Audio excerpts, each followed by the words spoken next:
Okay, so hello everyone. Welcome to Spectral Geometry in the Cloud. It's a great pleasure to have Carolyn Gordon today with us. She will talk about the Steklov spectrum of convex Euclidean polygon.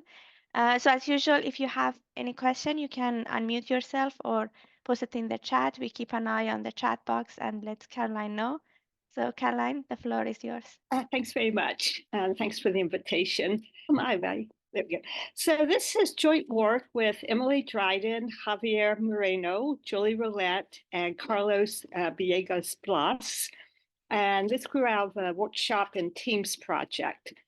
And what we'd like to look at is a Steklov problem, primarily inverse problems, but also a little bit on eigenvalue bounds for polygons in a plane. And well, another Steklov problem has been discussed frequently in the seminar, so I'll just do a very quick review of the definitions. So we'll be looking at connected compact Riemannian manifolds with boundary, and actually generally plane domains. And the Steklov eigenvalue problem asks for harmonic functions on omega, whose normal derivative across the boundary is a multiple of the function on the boundary. And the sigmas are the Steklov eigenvalues, and we'll refer to the harmonic functions U as Steklov eigenfunctions.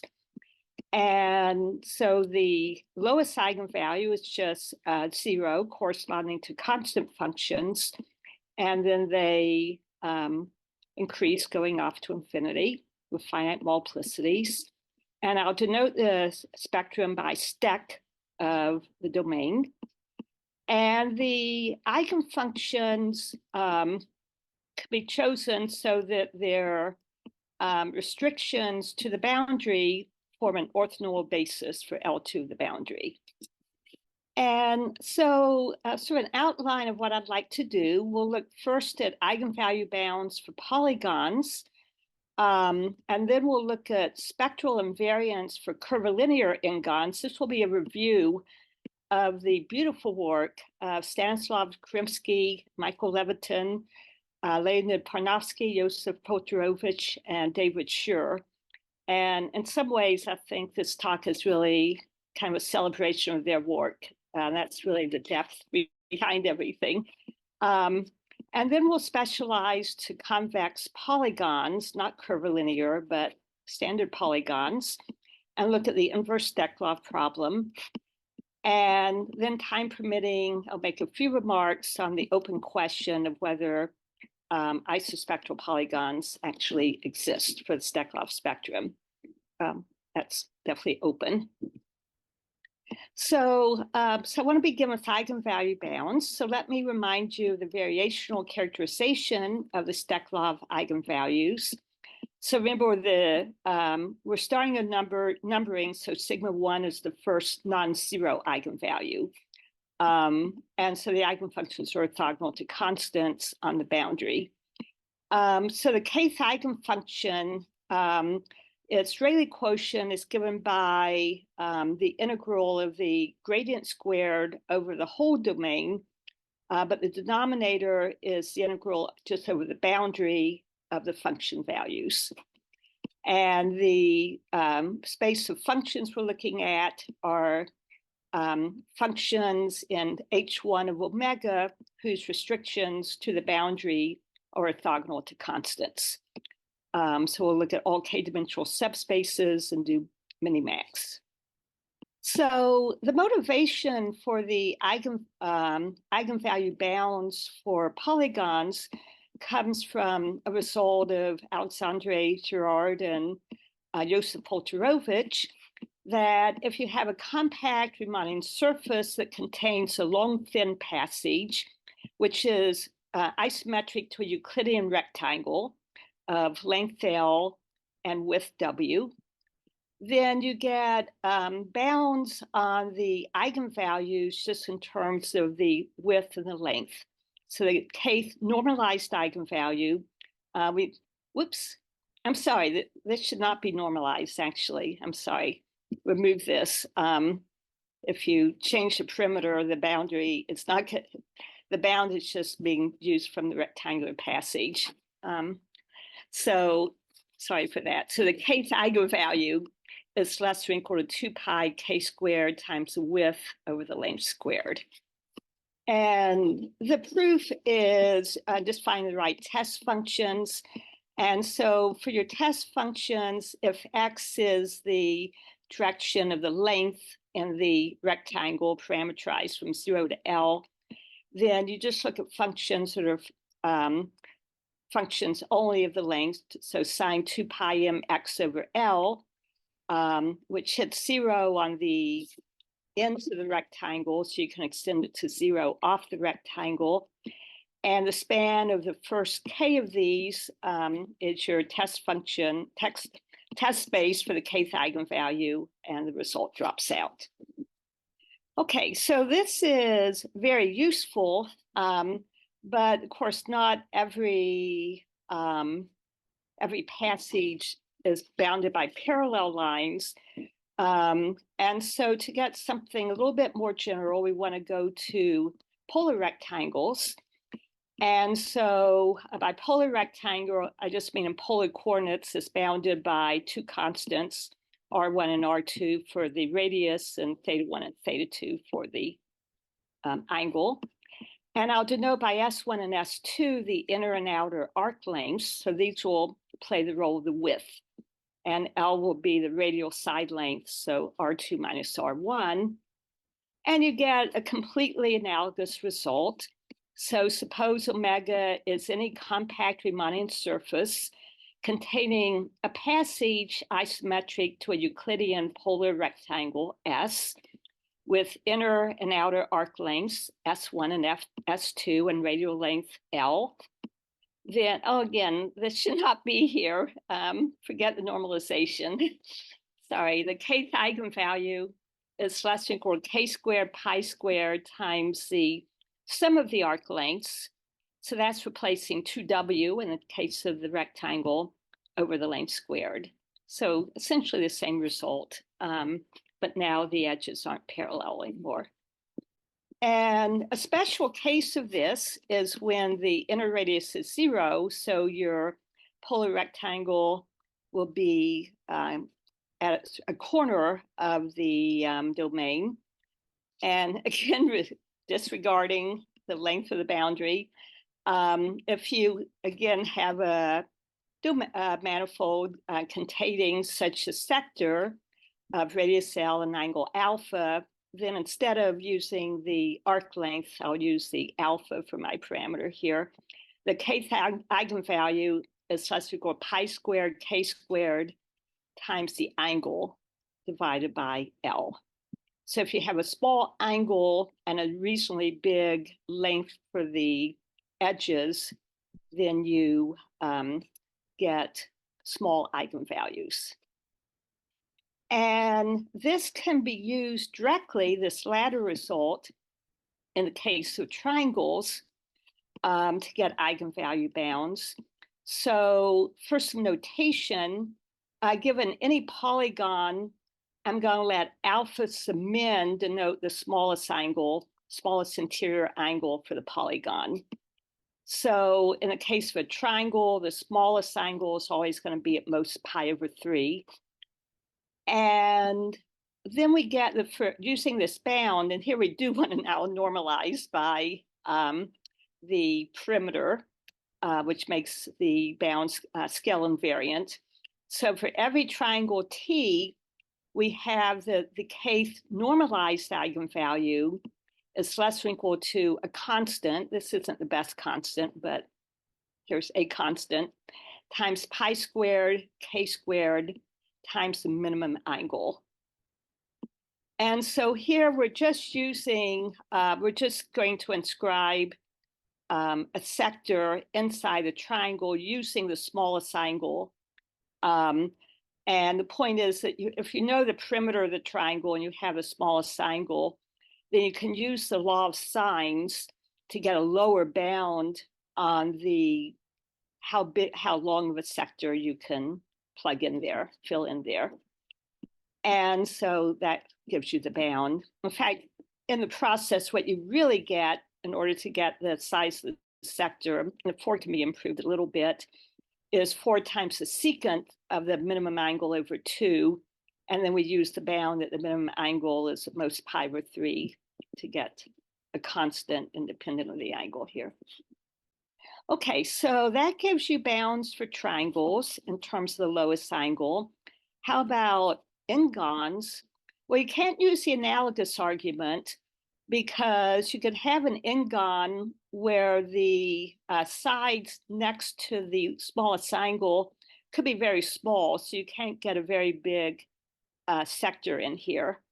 And so we need to use the more general version involving polar angles. And the point now is that if you have 2 straight boundary edges that aren't too far apart, and for thin enough polygons, that will always be the case, then there is a nice big nice long polar rectangle contained in it. And so you can use this, you can make this precise, actually get bounds, but basically sufficiently long, thin polygons will have many small eigenvalues. And this will be true without any convexity assumption. So by long and thin, if you can put the polygon in a long, thin rectangle, and so that it kind of goes out to the edges of the rectangle, then you're going to have a long, thin polygon. Now for convex n-gons, we can now get a bound in terms of the smallest angle. And so fix n, and we do have to require that we only look at sufficiently thin polygons. So we want the minimum angle to be reasonably small. So fix a delta n sufficiently small, and sufficient will depend on n. Then there exists a constant depending only on n and delta n, such that the kth normalized eigenvalue is less or equal to this constant times k squared times the minimum interior angle, provided that minimum angle is less than delta n. And in contrast to the triangles here, the only role of the minimum angle is to guarantee that it is a reasonably thin polygon, because the polygon will have to, by convexity, it'll have to stay in the infinite sector corresponding to that angle. Okay, so those are the eigenvalue bounds. And the way we'll use those in the rest of the talk is that, well, if you have the eigenvalues bounded in terms of the angle, then if you fix the eigenvalue, the angle can't be too small. And so in particular, if you have any set of mutually Steklov isospectral convex polygons with most n vertices, then there's a uniform lower bound on all the interior angles of all the polygons in that isospectral set. Of course, we don't need the full strength of isospectrality here. One eigenvalue will do, but we have that universal bound. Okay, before I move on, I just kind of want to mention an open question that I find really intriguing, kind of related to bounds. So write sigma 1 bar of omega to be the first normalized eigenvalue, normalized by perimeter, and let omega be the regular, omega regular be the regular n-gon. Then does it optimize the first normalized eigenvalue? Does it maximize among all convex n-gons? I don't know. I mean, some kind of trivial observations is that it certainly maximizes the minimum angle, and you have eigenvalue bounds in terms of the minimum angle, but that's not a lot of evidence. It's the polygon that most mimics a disk. The disk, by the classical Weinstock inequality, maximizes the first normalized eigenvalue among all simply connected domains. And convergence results of Doreen-Bucor and Mikhail Nahon imply that as n goes to infinity, the lowest normalized eigenvalue of the regular polygon on n vertices does converge to the maximum possible among all domains, sigma 1 of the disk, which is 2 pi.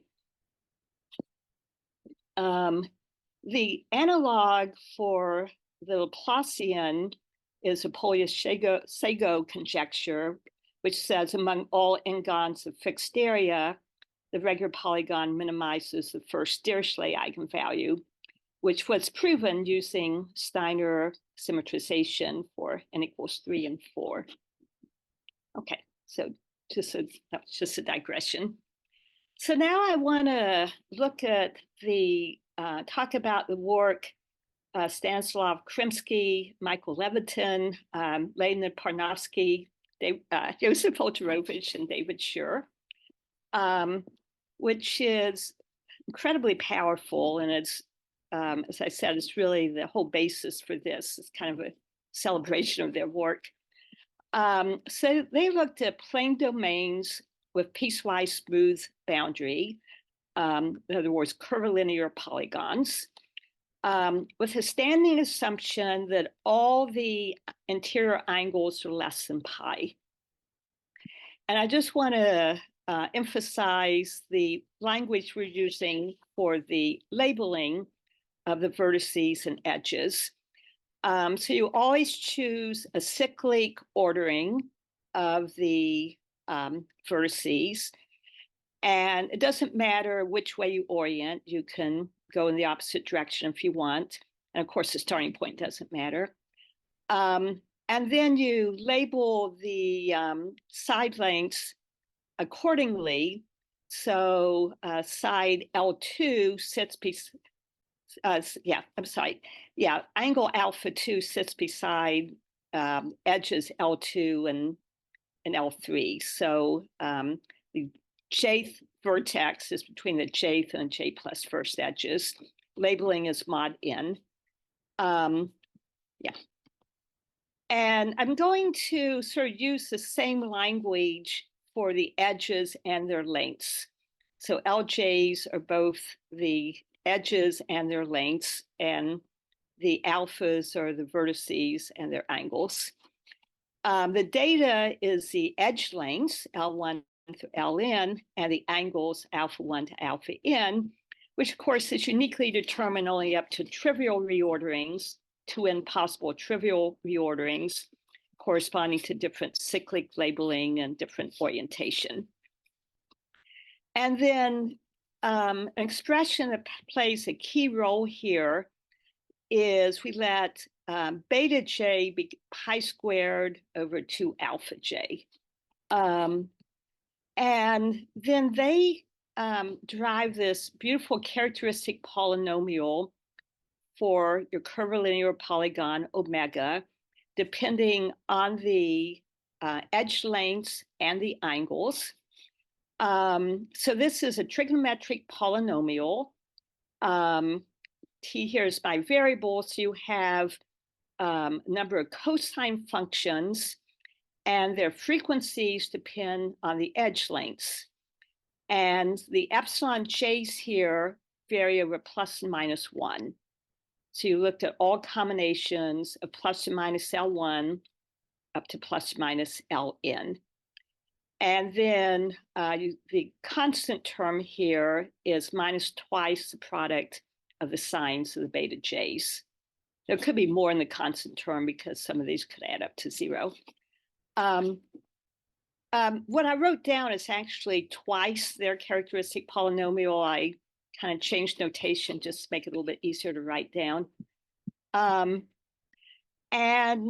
the key point here is that the Steklov, well, it's clear that the Steklov spectrum determines, whoops, I'm sorry, it's not clear. The Steklov spectrum determines a characteristic polynomial. That's a major theorem. And so this is a spectral invariant. And in fact, one can construct the polynomial algorithmically from the Steklov spectrum of the domain. And it goes the other way as well, partly. they show that from the polynomial, the roots of this polynomial give you the quasi-Steklov eigenvalues. So notice a few things here. Let me see. Yeah, I have it here. This polynomial contains tremendous information, but information will be lost if, for example, the worst thing can happen is if the cosines of some of the betas are 0, because then you lose this whole function here. And that happens precisely when alpha, remember beta j is pi squared over alpha j. So when alpha j is what we're going to call an odd angle, meaning it's pi over 2m plus 1. These are called special angles in their paper. If alpha is pi over 2k, then the sine term is 0, and your contribution here is just a plus or minus 1. Those we'll call even angles. So again, the odd angles are the ones that make the cosine disappear. The even Caroline, disappear. Yeah. there is a question in the chat by Gregory Berkolai who is asking what are quasi-Steklov eigenvalues? Oh, they're approximate eigenvalues for the Steklov problem. They differ by order. I think it's sigma k to the minus epsilon. I think for some epsilon. Someone can correct me, one of the authors, if I'm not getting the power correctly. But they're approximations of the eigenvalues. So this is asymptotics when for high energy that it becomes a good approximation, right? That's right. Yeah. Okay, thank you. Mm-hmm. It gives you all of them, but they approximate better at high energy. Yeah. So we say that omega is admissible if, the other thing where you lose information is if some of these sums either disappear, they add up to 0, or if several of them are the same, and then you lose information, these get combined.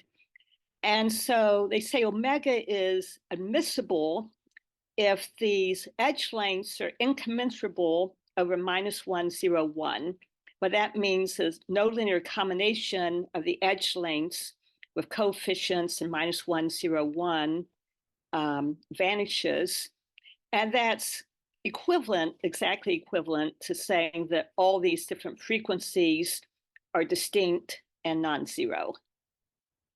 And the other condition is that there's no odd angles, meaning these cosine beta j terms never disappear. The even angles, which make the sine disappear, they cause some annoyance, but they're not as problematic. And so they're not included in the notion of admissibility.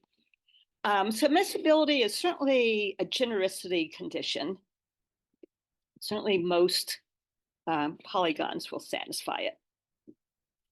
Now, in order to state the results, I'm going to state them in a slightly weaker form than they give, just to avoid introducing more details. And so I'm going to define an equivalence relation on the interval 0 pi, all of our possible angles, by saying that alpha is equivalent to alpha prime if the absolute value of the cosine of pi squared over 2 alpha is the absolute value of the same thing for alpha prime. Remember, these are what give the betas. And so what are the equivalence classes? Well, each equivalence class is infinite. You can see as alpha goes to 0, these angles start spinning around quickly. So the odd angles, pi over 2m plus 1, the ones we want to avoid most, form one equivalence class, the ones that give you 0. The even angles are the ones that give you 1 here. They form an equivalence class. For every other equivalence class alpha, it intersects every interval between pi over an integer and pi over the next integer in exactly one element. So in particular, and this will be important for us later, if you let K be 1 here, we see that every equivalence class, other than those of the odd and even angles, contains exactly one obtuse angle. And the other thing we'll be using a lot, or sometimes, is that the equivalence classes, they're discrete and they accumulate only at the origin. So in particular, if you know the equivalence class and you have a lower bound on the angle, then there's only finitely many possibilities. Okay, so to start stating the results, first of all, suppose you have an immiscible curvilinear n-gon, and any curvilinear m-gon, where m is not necessarily equal to n, and suppose they have the same characteristic polynomial. And remember, the characteristic polynomial is a spectral invariant. Then the competitor has at least as many vertices as your immiscible one. And that condition, this is straightforward because immiscibility is exactly the condition that none of the terms in the characteristic polynomial cancel out or cancel each other out or disappear. And so the more vertices you have, the more possible terms you have. So you've maximized the number of possible terms for n-gon. So any competitor will have more vertices. And also, if m equals n, then it's also going to be immiscible. What is not obvious is that omega and omega prime will have the same number of even angles as well, angles that form pi over 2m. But then the main theorem I want to quote, and again, this is a slightly weaker version than their theorem, is that suppose that omega is an immiscible n-gon, and omega prime is a curvilinear n-gon with the same Steklov spectrum.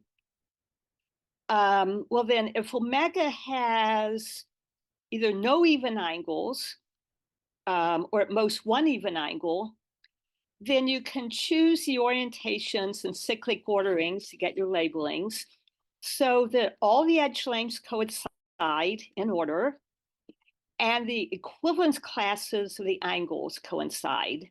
Not necessarily the angles themselves, but their equivalence classes. Now, if it has more than one even angle, you get almost the same results, but only up to certain types of permutations of the subscripts. So each LJ has the same length. You can match up the lengths so that they coincide, and then the corresponding angles will also coincide up to equivalence. And this is a very special class of permutations, not all the permutations. You can count how many there are. What I've stated is a little bit weaker, just a little bit easier to state. So first of all, as I mentioned, only certain permutations can occur in part B. But also what I've left out, and which we can use to get better bounds later, is that, this equivalence condition says that the absolute value of the corresponding cosines agree. That is, the cosines agree up to plus and minus sign. And their results also give some information about the plus and minus signs as well. So just maybe, because this is what we'll be using a lot. So basically lengths coincide and equivalence classes of angles coincide, possibly changing order when you have even angles. Okay, so now I want to move on to the inverse problem for convex polygons. And so the main idea is to use their results to see what we can get when we actually have straight edges. And we'll also use as a tool the eigenvalue bounds.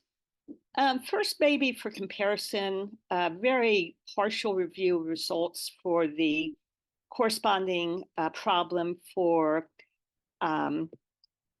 Laplacian on polygons. So The results concerning determination tend to be for special classes of polygons. Perhaps the oldest result is that the Dirichlet spectrum distinguishes among all triangles by Catherine Durso, and a simpler proof appears in the notices by Grieser and Marana. For parallelograms, Zikun Liu and Julie Rowlett show that the Dirichlet spectrum distinguishes among parallelograms. And then Hamid Hazari, Liu and Rowlett show the same thing for non-obtuse trapezoids. So these various classes, you can distinguish within them. As far as I know, there's no spectral finiteness results or uniqueness results in generic situations, but more specialized results. And then can you tell whether you have corners? Can you distinguish a polygon or a curvilinear domain from one without with smooth boundary? And this is a result of Ahmed Nursultanov, Julie Rowlett, and David Sher, that any of the Neumann, Dirichlet, and Robin spectrum do recognize the presence of corners in a simply connected domain. And this could be generalized somewhat. They generalize this somewhat. It doesn't tell you how many corners or their angles, but it tells you that there's corners present. Okay, so now let's go on to our Steklov problem for polygons. So P sub n will denote all convex n-gons. And given an n-gon, I'll let iso sub Steklov omega be all n-gons that have the same spectrum. And while initially I'm going to be talking about omega being admissible, when I'm comparing with other n-gons, I'm comparing with all of them. So, the first result is that for admissible convex n-gons, you have an upper bound on the size of the isospectral set, n choose 3. And the proof is very simple here. I'll give the proof in case of no even angles here. So first of all, convex n-gons are uniquely determined by knowing their edge lengths in order and n-3 of their labeled angles. Now, the Steklov spectrum for an admissible n-gon determines the edge lengths by the results we quoted, and it determines the equivalence classes of the angles. Now, another thing about convex n-gons is unless it's a rectangle, it has to have at least n-3 obtuse angles because the total angle sum is n-2 times pi. Rectangles are not admissible. They have edges that have the same length, so they don't satisfy that admissibility condition. So we know that there's n-3 obtuse angles. And we also, as we mentioned before, in each equivalence class, there's a unique obtuse angle, except for the even and odd equivalent classes, the even and odd angles. And we don't know which ones contain the obtuse angles, but there's at most n choose 3 or n choose n-3, which is n choose 3 possible ways of assigning them. And once you've made that assignment, then you have n-3 obtuse angles determined, and you have your lengths, so you have your polygon. So that's where this comes from. Now, you may be wondering if you have even angles, the results for the determination are weaker in general, but the advantage here, if you have even angles, and even angles form pi over 2m, so it's not one of the candidates for the obtuse angles. So you have fewer choices, and that compensates.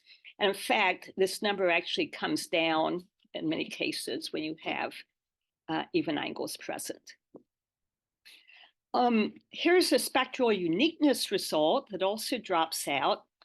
So suppose you have a convex n-gon such that the side lengths are incommensurable over -1, 0, 1, and all interior angles are convex. Now, these two together do say you're admissible. Convex angles say there's no odd angles, and this was the other condition. But if it's convex, if it's, this is obtuse. All interior angles are obtuse. Then the Steklov spectrum of your polygon, sorry for that, this obtuse. The Steklov spectrum uniquely determines your polygon up to congruence among all n-gons. So convex angles give you unique determination. Okay. Now, what happens if you drop admissibility? Well, here's an example that fails both admissibility criteria. And this was already noted in the paper of Krymski, Levitin, Parnovski, Polterovich, and Sher. All parallelograms of perimeter 1 that have an odd angle, so say pi/3, and then complement of that, will have the same characteristic polynomial. And so you can take your parallelogram, keep the perimeter 1, but adjust the edge lengths through a continuous family without changing the characteristic polynomial.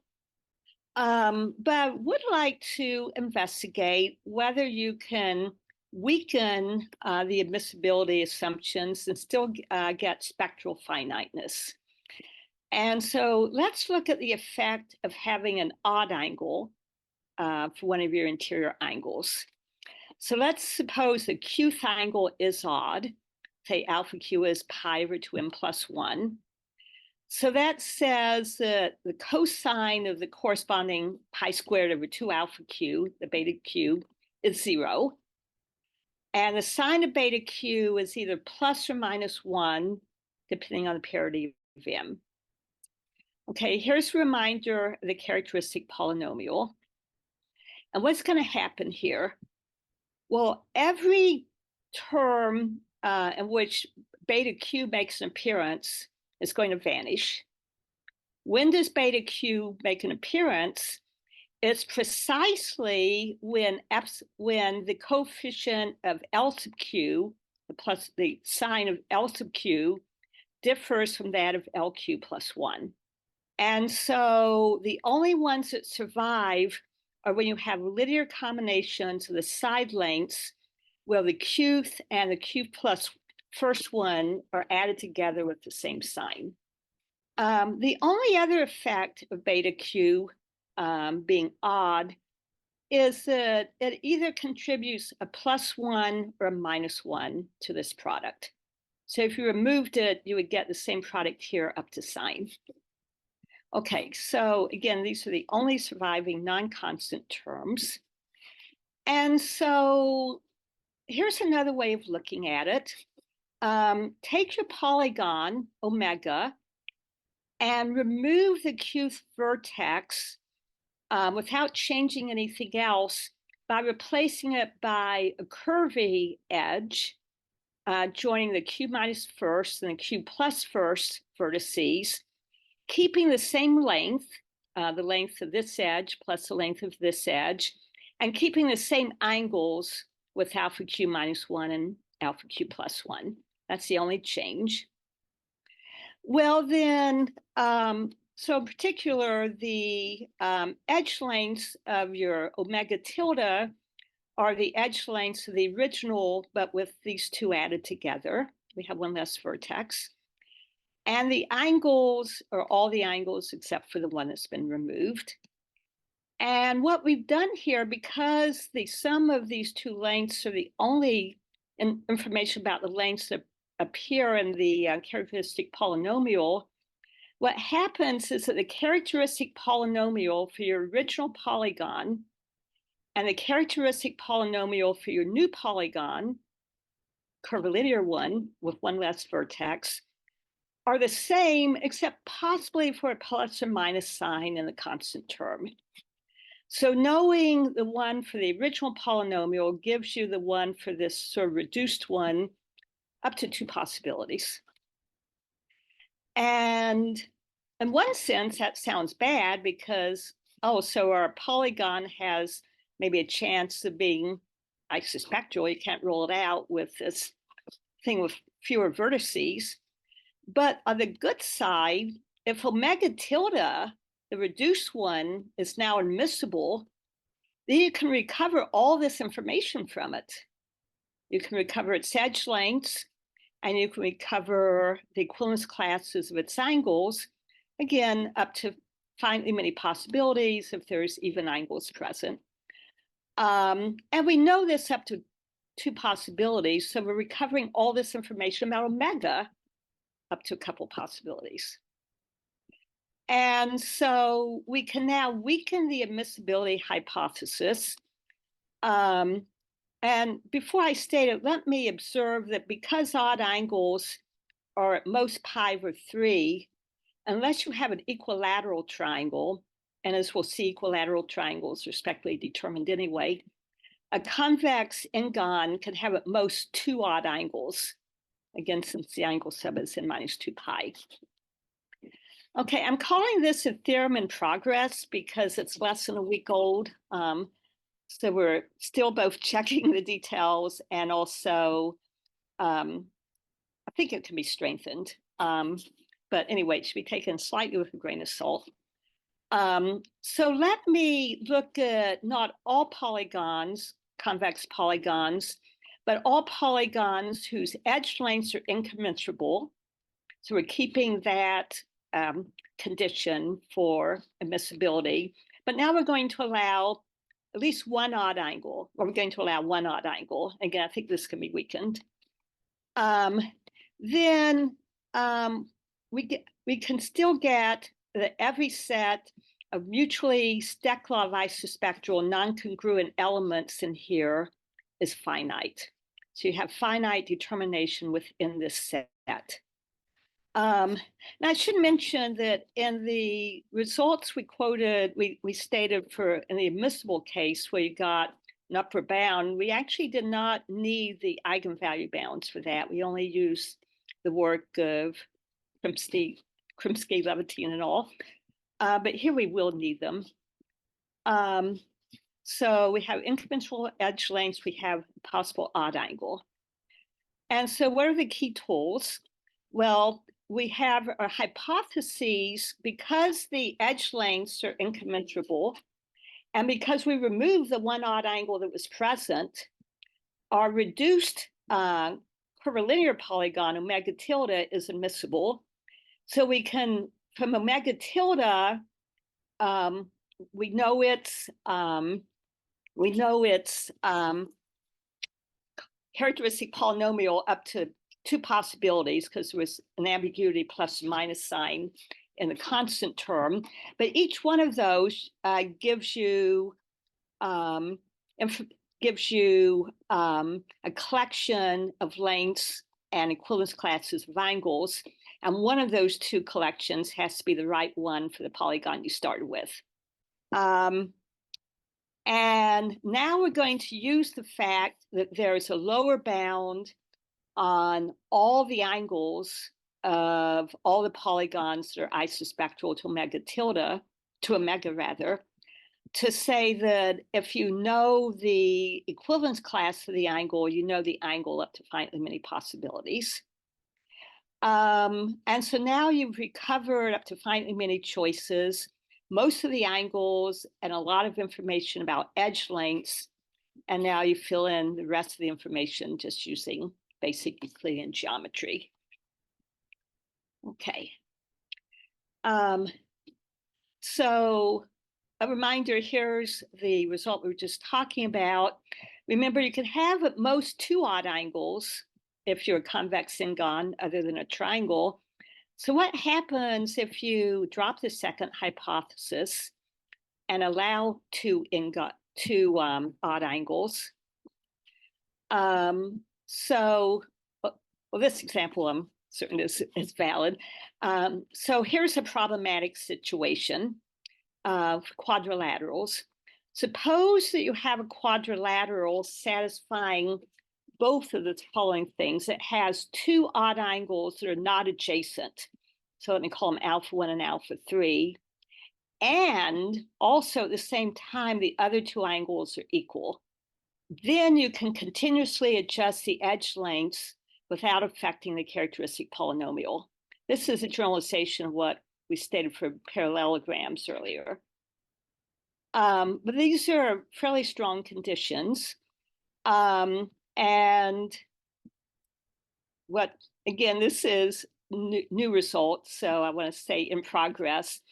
But for quadrilaterals, what I believe we've shown is that if you just exclude this one situation where the odd angles are non-adjacent and the other angles are equal, then the theorem of spectral finiteness remains true without any restriction on the number of odd angles, excluding these.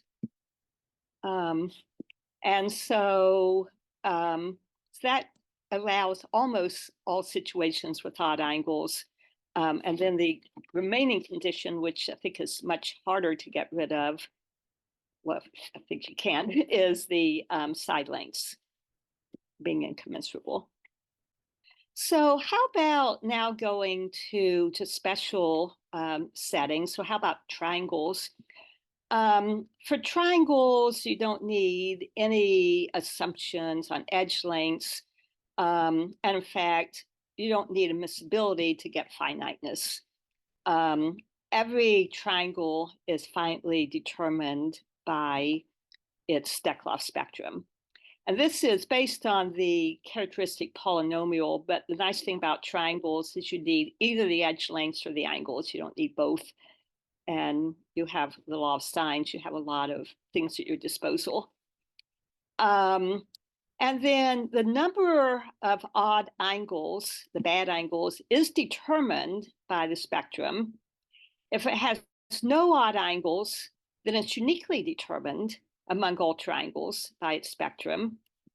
If it has exactly one odd angle, we can get at most 4 possible competitors or 3 other competitors. If it's equilateral, so you have 3 odd angles, then it's uniquely determined. If it has 2 odd angles, there's a bound, but we don't have precise bound. If you know the odd angles, then you can give a precise upper bound, I believe. Yeah, I believe that's true. Yeah. Another result is if you have triangles that are non-obtuse, that are isospectral, they have to be congruent. If they're both isosceles triangles with the same spectrum will be congruent. So it distinguishes among isosceles triangles. On the other hand, we don't have enough information to distinguish isosceles triangles from non-isosceles. The scaling triangle with these 2 odd angles has the same characteristic polynomial as the isosceles with 2 odd angles pi over 5. You will recover the third angle, but we don't have enough information to distinguish these. Okay. So finally, within the class of all regular polygons, the Steklov spectrum will tell you the number of sides. So it distinguishes among regular polygons. It distinguishes, we said, the triangle from all other triangles, and can also distinguish the square from all other quadrilaterals, and also all triangles. For higher n, we don't know if we can distinguish the regular polygon from all other n-gons. I can either stop now or I can make a few comments on the question of, do there exist isospectral? I guess it's 9 minutes till, which away. Please go ahead, Carolyn. Yeah, Okay. please. Okay. Okay, so in the case of the Laplacian, the Dirichlet, the Neumann spectrum, there's lots of examples of isospectral plane domains. They're polygons. And I kind of want to explain why they're not Steklov isospectral, what goes wrong, and that they do satisfy something a little bit weaker. And so just a brief review, the isospectral, the basis behind the isospectral plane domains is a technique of sonata, which I'll state quickly. Suppose you have a finite group and you have a pair of subgroups. We say they're almost conjugate if they intersect every G conjugacy class in the same number of elements. And Sonata's theorem gives you a way of constructing isospectral manifolds with a common finite cover. You start with a Riemannian manifold that has some symmetry. So you have a finite group G of isometries. And if G contains a pair of almost conjugate subgroups, you can quotient them out to get isospectral quotients. His theorem will guarantee that these quotients are isospectral. If the subgroups are conjugate, they're going to be isometric. It's not interesting. So you want almost conjugate. And this is a really robust theorem. It works for closed manifolds, manifolds with boundary, and gives you all types of isospectrality, basically.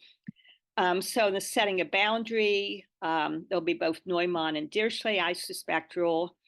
And work with Peter Herbrich and David Webb, we notice that they would also be Steklov isospectral.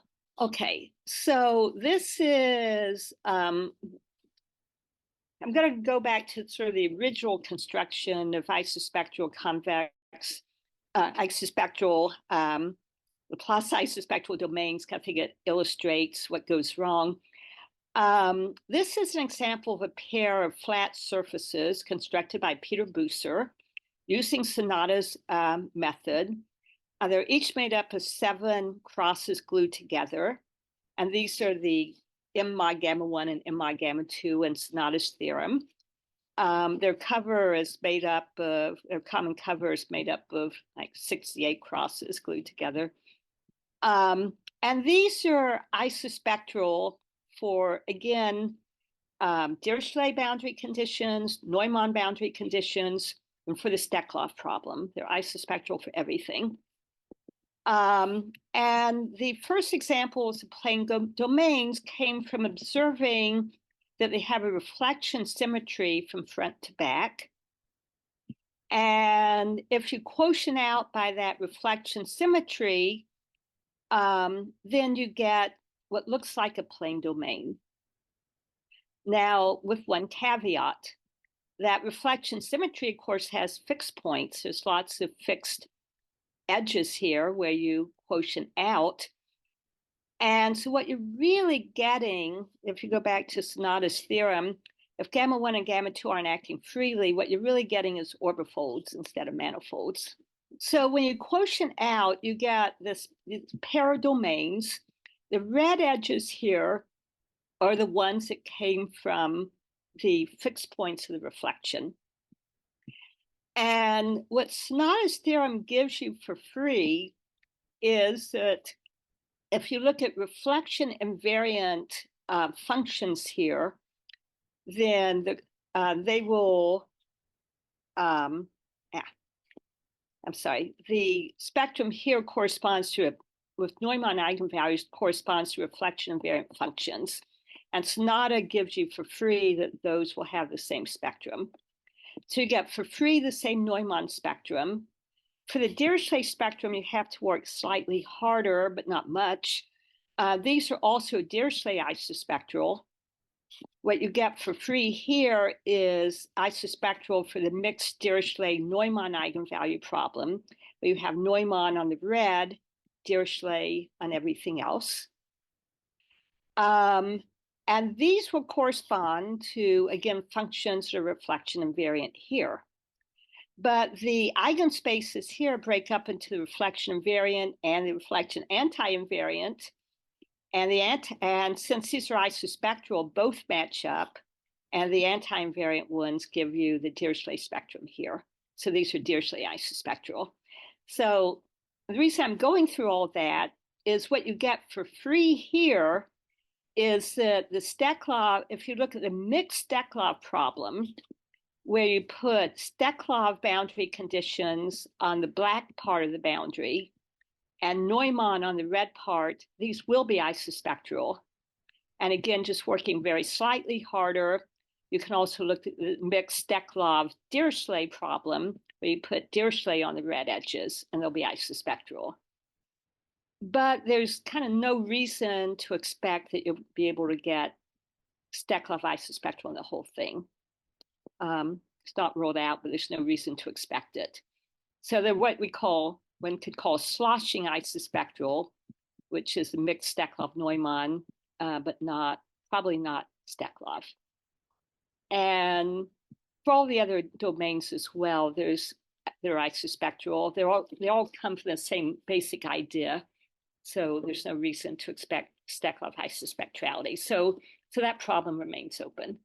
Okay, so thank you. Thank you very much, Carolyn, for this very nice talk.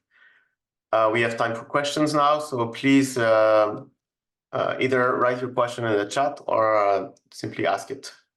So I'll maybe start with you mentioned that for some other problems, you could detect if the boundary was smooth or not, but I don't think you mentioned anything for Steklov. Can you say something about this? I don't know. Okay. I don't know if anyone else knows here. Oh, well, actually, let me take that back. If your curvilinear n-gon is admissible, then it will detect the corners. It will actually count the number of corners. And so if all your angles are less than pi, and in fact, unless all of the, if I go back to the polygon, the characteristic polynomial here, yeah, unless all of these these will always, these coefficients will always have an even number of cosine of the beta j's appearing in them, because if you change signs once, everything is cyclically. So, ln plus 1 is L1. So you're always going to have an even number appearing. And so, for example, as long as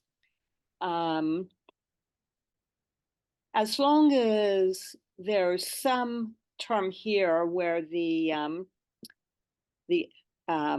where these don't vanish, the epsilon li's don't vanish, and where this product doesn't vanish, then you'll be able to tell it from tell that it doesn't have smooth boundary.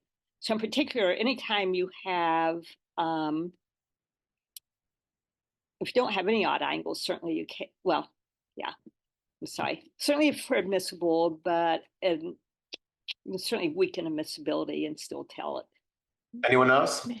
May I ask a question? So I wonder how, here, maybe I missed, but everything is convex, right? So angle is strictly less than pi. So for our polygons and for the curvilinear, the angles are less than pi. They're curvilinear, but. Yeah, how crucial this condition is. So it's, so this automatically implies that the polygon is simply connected, or you can. I should defer to some of the people in the audience that. Yeah, may I answer? Yes. Asma, for us, it was a technical condition. So some of the things in the direct problem didn't go through because we didn't get good enough bounds in auxiliary problems when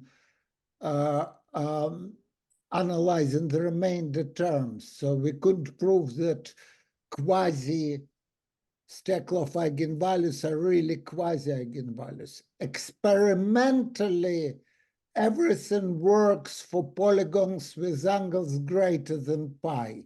but it's purely experimentally. So you compare numerics, but there is no proof because of the technical difficulties in auxiliary problems. Okay, thank you. Does anyone else want to ask something? Maybe just another one, and the fact that everything in your case is Euclidean, and you don't deal with the curvilinear.